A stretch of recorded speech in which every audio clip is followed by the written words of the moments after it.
یک استاد از تلویزیون نور اعلان کرده بودند که پیغمبر علیه السلام هوش مصنوعی را پیشگویی کردند.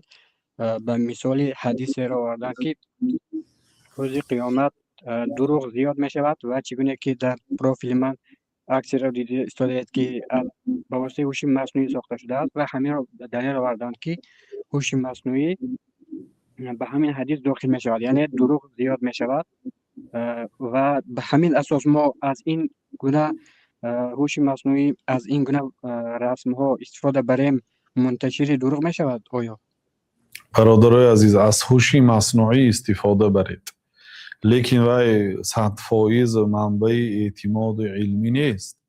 من نه مثلا ساختن این گونه رسم ها میگم استاد، چی؟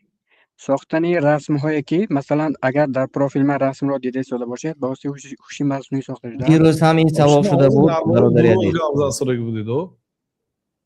دروغ دیروز گفتن زیاد میشد، دروغ به چسبونده آورده هوش مصنوعی.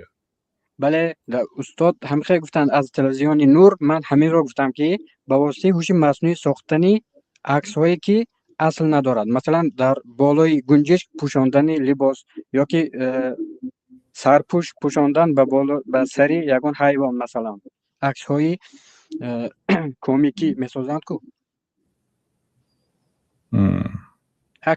عکسی که در حقیقت این گونه نیست ولی میسازد به واسطه هوش مصنوعی. یا که دیروز این گونه سوال شده بود برای شما، مثلا یک شخص سوال کرده بود در نظر دارند داملا. بله اینتلکت مانند کردن انسان به حیوان این اصلا منع است. بله الله تعالی بعضی دشمنای خود را به حیوان مانند کرد. اینهم کالانعام بل هم اضل. اینها مانند حیوان هستند بلکه از حیوان هم بدتر است. برای چی؟ یعنی حیوان ها روز قیامت خاک میشن، یه بار زنده میشن. حیوان ها هم روز قیامت زنده میشن، یه بار قطار آدم های جن ها فرشته ها زنده میشن. حیوان ها بین آنها قصاص میشد. کدام حیوان رو در دنیا ظلم کرده باشد الله تعالی حق را به صاحبش میستاند، برای او قوت میدهد تا اینکه قصاصش رو بگیرد. بعد از آن برای آنها گفته میشد که کونو ترابا، خاک شوید. حیوان ها خاک میشن دیگه، نه عذاب نه راحت برای آنها، نه جنت نه دوزخ. اونها حیوان ها یعنی جنتی و دوزخی نیستن برای آنها، چون که در دنیا حساب و کتاب نبود.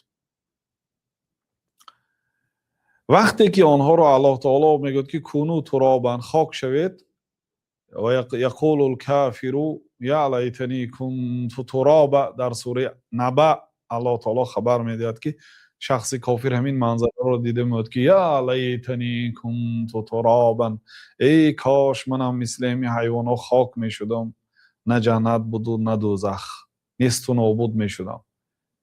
یعنی که در از این نگاه حیوان از این آدمی کافر بهتر است. برای چی؟ برای آنکه خاک میشه، عذاب داده نمیشه. بله به هر حال مسئله های احتیاط کنید. یعنی یک کس در شکل آدم به پرنده و به حیوان ها مانند نکنید، اگر کردید جوابگری دارد روز قیامت. یا جواب گفته میتونید و سلامت میمونید، یا جواب گفته نمیتونید و به عذاب گرفتار میشید. یعنی الاصل براءت و ذمه. اصلا همیشه کارهای مالا یعنی دور ایستاد آدم برای کاری که به دین و دنیا آخرتش فایده دارد همون کار کند.